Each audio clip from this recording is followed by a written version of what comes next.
Tax Center. Selamat datang di Tax 101. Episode 2, cara menghitung dan menyetor PPh final usaha dengan peredaran bruto tertentu. Pada episode sebelumnya, kita sudah membahas mengenai kriteria wajib pajak UMKM yang dapat memanfaatkan ketentuan PPh final tarif 0,5%. Kalau kawan Tax Center belum nonton, tonton dulu ya. Nah, sekarang Mintece kembali hadir untuk kasih tahu cara menghitung dan menyetor PPh final tersebut. Kawan Tax Center pasti pernah mampir ke toko elektronik, atau toko baju, atau mungkin coffee shop. Penasaran nggak caranya pelaku usaha ini menghitung dan menyetor pajaknya? Pasti penasaran dong? Simak video ini sampai habis ya kawan Tax Center, karena di akhir ada catatan penting. Sikat! Sebelum menghitung dan menyetor PPh final tarif 0,5% ini, harus dipastikan dulu bahwa wajib pajak memenuhi kriteria sebagai WP yang memiliki peredaran bruto tertentu sesuai dengan Peraturan Pemerintah Nomor 55 Tahun 2022. Hayo kawan Tax Center, masih inget nggak apa aja kriterianya? Tonton lagi episode sebelumnya ya. Tapi singkatnya begini. Yang pertama, peredaran bruto kurang dari 4,8 miliar dalam 1 tahun pajak. Yang kedua, bukan kelompok 4 wajib pajak yang tidak dapat dikenai PPh final ini. Yang ketiga, bukan penghasilan dari usaha yang tidak dapat dikenai PPh final ini. Nah, jika kriteria-kriteria di atas sudah terpenuhi, maka saatnya kita menghitung PPh finalnya. Berikut adalah rumus yang digunakan untuk menghitung PPh final. PPh final sama dengan tarif 0,5% dikalikan dengan DPP atau dasar pengenaan pajak, yaitu berupa peredaran bruto setiap bulan. Ingat ya kawan Tax Center, khusus untuk WP orang pribadi, ada bagian peredaran bruto yang tidak dikenai PPh, yaitu sebesar 500 juta yang dihitung dari masa pajak pertama untuk seluruh tempat kegiatan usaha.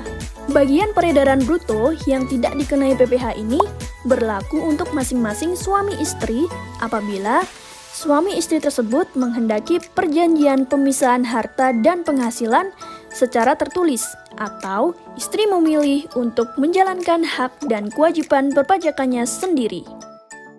Biar kawan Tax Center nggak bingung, Mintece akan kasih contoh perhitungan PPh final untuk usaha UMKM perorangan nih. Simak ilustrasi berikut ya. Misalkan Bapak A punya usaha toko elektronik yang lokasinya di kota A. Terdaftar sebagai wajib pajak mulai bulan Januari 2023. Pada tahun 2023, peredaran bruto atau omset usaha toko elektronik itu mencapai 1 miliar rupiah. Selama tahun 2024, Bapak A tidak melakukan transaksi dengan pemotong atau pemungut PPh, misalnya instansi pemerintah atau BUMN. Kita bisa lihat rekapitulasi peredaran bruto toko Bapak A selama tahun 2024 sebagai berikut. Misalnya, di bulan Januari peredaran brutonya 70 juta, bulan Februari 130 juta, bulan Maret 80 juta, sampai dengan bulan Desember 120 juta. Jadi total peredaran brutonya adalah 1,2 miliar. Masih ingat kan kawan Tax Center? Untuk wajib pajak orang pribadi, bagian peredaran bruto sebesar 500 juta itu tidak dikenai PPh. Jadi, peredaran bruto yang terutang PPh final adalah peredaran bruto setelah melewati batas 500 juta tadi, yaitu dari bulan Juni 2024 sampai dengan bulan Desember 2024. Di bulan Juni, PPh final yang terutang adalah peredaran bruto sebesar 120 juta dikali dengan tarif 0,5% menjadi Rp600.000. Lalu, setiap bulan berikutnya, Bapak A menghitung peredaran bruto per bulannya dikali dengan tarif 0,5%. Bapak A ini memiliki seorang istri, namanya Ibu A. Ibu A memilih untuk melaksanakan kewajibannya sendiri. Ibu A memiliki usaha toko baju TNC. Sama seperti usaha suaminya, pada tahun 2023, peredaran bruto atau omset usaha toko bajunya mencapai 1 miliar rupiah. Nah, rekapitulasi peredaran bruto toko baju TNC milik Ibu A selama tahun 2024 adalah sebagai berikut.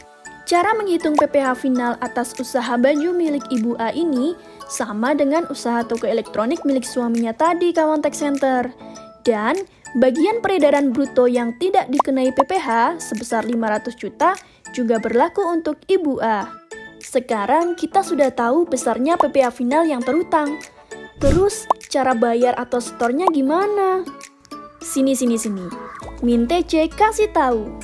Atas PPh final terutang setiap bulannya wajib disetor sendiri oleh Bapak A atas usaha toko elektroniknya dan Ibu A atas usaha toko bajunya.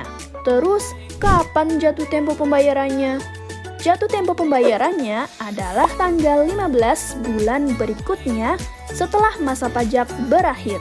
Misalnya, Bapak A mau menyetorkan PPh final atas peredaran bruto di bulan Juni 2024. Nah, paling lambat PPh final itu harus disetorkan maksimal tanggal 15 bulan Juli 2024. Teknis pembayarannya gampang banget, kawan Tech Center. Sebelumnya, WP harus menyiapkan akun DJP online untuk pembuatan kode billing. Kalau sudah punya akun DJP online, maka langkah selanjutnya adalah login ke website pajak.go.id dengan memasukkan NIK atau NPWP, kata sandi, dan kode keamanan. Klik menu bayar, klik e-billing, lalu akan muncul formulir yang harus wajib pajak isi. NIK atau NPWP, nama, dan alamat akan otomatis terisi. Isi kolom jenis pajak dengan 41128 PPh final. Isi kolom jenis setoran dengan 420 final UMKM bayar sendiri. Isi kolom masa pajak dengan bulan yang PPh finalnya mau disetorkan. Misal, untuk contoh kasus ini, Bapak A akan menyetor PPh final atas usaha toko elektroniknya untuk bulan Juni 2024. Maka diisi dengan 06 Juni sampai dengan 06 Juni. Kemudian untuk kolom tahun pajak diisi dengan tahun pajak yang akan disetor. Dalam contoh kasus ini adalah tahun pajak 2024. Kemudian isi kolom jumlah setor dengan PPh final yang terutang. Dalam contoh kasus ini, PPh final yang terutang di bulan Juni adalah Rp600.000. Klik tombol biru buat kode billing. Isikan kode keamanan.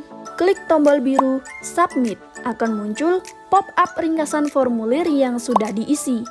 Jika sudah benar, maka klik tombol biru, cetak, dan dokumen PDF berisikan ID billing akan otomatis terdownload. Jika sudah mendapat ID billing, kawan Tech Center bisa setor melalui mobile banking, internet banking, teller bank, kantor pos, maupun marketplace. Jika sudah melakukan pembayaran, jangan lupa simpan bukti pembayarannya untuk lapor SPT tahunan. Gimana? Gampang kan? Ada beberapa catatan yang perlu diperhatikan nih, kawan Tech Center. Yang pertama, batas waktu pemanfaatan ketentuan ini. Perhatikan ketentuan di Peraturan Pemerintah Nomor 23 Tahun 2018. Yang kedua, jika wajib pajak bertransaksi dengan pemotong atau pemungut, jangan lupa serahkan surat keterangan PP 55-nya. Kalau wajib pajak tidak menyerahkan, maka pemotong atau pemungut akan memotong pajak dengan ketentuan umum pajak penghasilan. Next episode, kita akan bahas cara lapor SPT untuk wajib pajak orang pribadi yang melakukan usaha dengan peredaran bruto tertentu. Nantikan ya, kawan Tech Center. See ya!